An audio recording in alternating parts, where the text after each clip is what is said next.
a razão pela qual as violências, guerras, crueldades, injustiças cometidas por países nos seus relacionamentos, a razão pela qual esses crimes não são punidos imediatamente, é que Deus segue esse método da terceira ou quarta transgressão.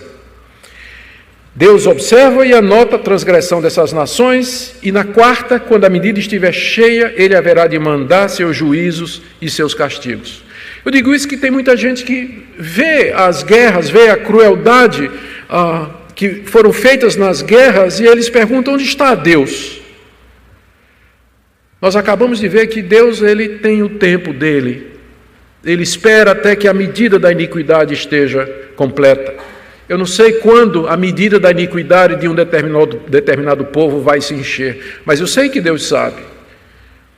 Onde estão esses povos que são mencionados aqui? Eles não existem mais. Eles foram todos destruídos. Deus haverá de mandar seu juízo e castigo no tempo certo, só que é o tempo dele, não o nosso. Por isso, não fique cobrando de Deus: Deus, por que o Senhor não faz alguma coisa com toda essa crueldade que está acontecendo, por exemplo, nos países muçulmanos, que está acontecendo na África, o terrorismo que está acontecendo lá na África, com milhares, genocídio. Deus está vendo. E Ele sabe quando é o tempo da quarta transgressão. E porque nós não sabemos, nós devemos nos humilhar diante dEle e dizer: Deus, eu sei que Tu és justo, que no tempo do Senhor o Senhor vai fazer justiça. Quinta lição: Deus usa outras nações para exercer o seu juízo e julgamento contra aquelas que exerceram ou cometeram a quarta transgressão. Isso não quer dizer que o instrumento de Deus para castigo da nação iníqua, não quer dizer que a nação que é usada como chicote é mais santa do que aquela que é chicoteada, porque Deus é soberano e usa quem Ele quer para executar seus planos aqui. Ele vai usar a Síria e depois a Babilônia para exercer juízo contra aquelas nações que encheram a medida dos seus pecados e cometeram a quarta transgressão. Da mesma forma, Ele pode mandar catástrofes, desastres, destruir a economia, o sistema financeiro, derrubar reinos e regimes. Ele pode fazer isso. Quando eu olho a história ou o cenário internacional, as revoluções, as convulsões, as agonias e as tensões que existem, nós temos que olhar da perspectiva cristã, como crentes que somos, de que estas coisas não estão fora do controle de Deus, e que Ele está agindo de acordo com a sua sabedoria e justiça, levantando nações e abatendo nações, de acordo com essa medida da violência e de cumprir, vou chamar assim, a cota de pecados delas. Deus tem o tempo dele. O mundo não é um trem desgovernado, correndo sem controle. Nada acontece ao acaso, mas há um Deus que controla todas as coisas. Por isso é que vem meu sexto ponto de conclusão. Conclusão longa, hein? Faz parte do papel dos cristãos. Aqui nós vamos colocar no lugar de Amós. Faz parte do papel dos cristãos aqui nesse mundo mostrar a sua indignação e santa ira contra toda violência, injustiça, insensibilidade dos governos para com as pessoas, inclusive aqui no Brasil. Eu creio firmemente que o crente pode participar de movimentos, assinar documento, aderir a greve, se manifestar em redes sociais, desde que faça isso de maneira legítima, sem usar de violência e com respeito. Eu, sinceramente, eu sempre tive alguma dificuldade quando nós não tivemos, até agora, né? A gente não sabe como vai ser esse governo, mas nos anteriores, o povo brasileiro discordava totalmente ou em parte desse governo aí, e às vezes se dirigia crente, né? Gente crente, em termos assim muito pejorativos. Eu creio que a gente pode manifestar o nosso desagrado contra as autoridades, mas lembrando que não há autoridade que não proceda de Deus. E que mesmo aquelas que estão erradas, elas têm que ser tratadas de maneira respeitosa. Não por conta delas, mas por conta de Deus, que as colocou ali. Então, eu creio firmemente que nós temos não é só o direito, mas o dever de ser a voz profética no país onde Deus nos colocou. e nos manifestar, usar todos os meios legítimos. Eu queria que Deus levantasse mais jovens que quisessem ser políticos, bons políticos, jovens que pudessem se dedicar a servir a Deus nessa área tão necessária, onde os políticos que nós temos, às vezes nos dão vergonha, que Deus levantasse. Tem muita gente que pensa que para servir a Deus ele tem que ser pastor. Não, seja um deputado honesto, que busca os interesses do país, em vez de ser despachante de igreja. Que tem deputado que é evangélico que é eleito para ser despachante de igreja, facilitar a construção de templo, né, carrada de tijolo para construir, fazer uma reforma. Não. Se ele foi eleito, ele foi eleito para o bem do Brasil.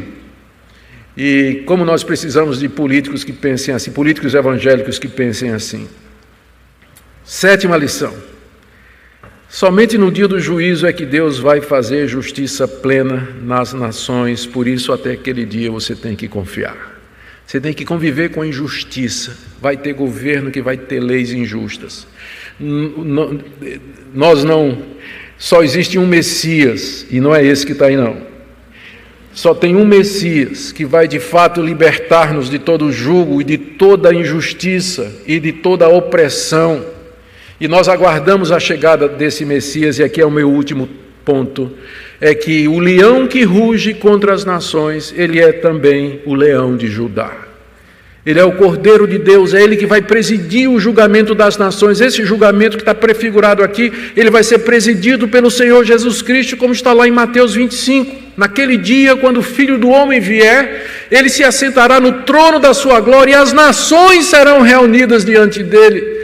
E aí Ele vai dizer às nações: apartai-vos de mim, malditos, para o fogo eterno, porque eu tive fome, tive sede, estava preso, passando necessidade, e vocês foram insensíveis. Esse vai ser o critério, exatamente o critério de Amós aqui. É o leão da tribo de Judá, o Cordeiro de Deus, o nosso Senhor e Salvador Jesus Cristo, que no dia do juízo, Ele exercerá seu cetro de ferro para quebrar as nações como vaso. Exatamente por isso. Porque violaram a sua revelação, a revelação natural e da sua consciência. Eu termino aqui com uma palavra para você que está vivendo em pecado e abusando da graça de Deus. Talvez haja alguém aqui nessa noite que esteja nessa situação. Cometeu a primeira transgressão, não caiu nenhum raio, ele se animou para cometer a segunda. Também não caiu nenhum raio. E ele pensou, talvez Deus não se importe, ou talvez isso não seja tão sério. Cometeu a terceira. Agora, na próxima, você vai ouvir o rugido do leão. A paciência de Deus tem limite, especialmente com quem sabe a verdade, insiste em viver no pecado. Por 3 ou 4 transgressões, não sustarei o castigo, diz o Senhor. Não abuse da graça de Deus. Se você sabe que está errado, se você sabe que seu relacionamento está errado, se você sabe que sua postura, a sua conduta está errada, antes que o leão ruja, se arrependa e venha a Ele humildemente, porque Ele é um Deus que tem mais prazer em perdoar do que em condenar, como a sua palavra nos diz. Talvez tenha alguém aqui nessa noite que tem dificuldade em entender como é que um Deus todo-poderoso e totalmente bom deixa tanta injustiça acontecer no mundo. Eu sei que tem gente que luta com isso. E aqui está a resposta de Amós. Nós não sabemos os desígnios secretos de Deus, o que nós sabemos é isso, é que Deus está vendo. E no tempo dele, da maneira dele, segundo o método dele, ele vai fazer justiça e juízo aqui nesse mundo. Se não aqui, no dia final. Enquanto isso não acontece, Ele aguarda o nosso arrependimento e a nossa conversão. Confiemos nesse Deus, ainda que nós não compreendamos completamente. Isso vai nos ajudar a conviver com a injustiça sempre presente aqui nesse mundo.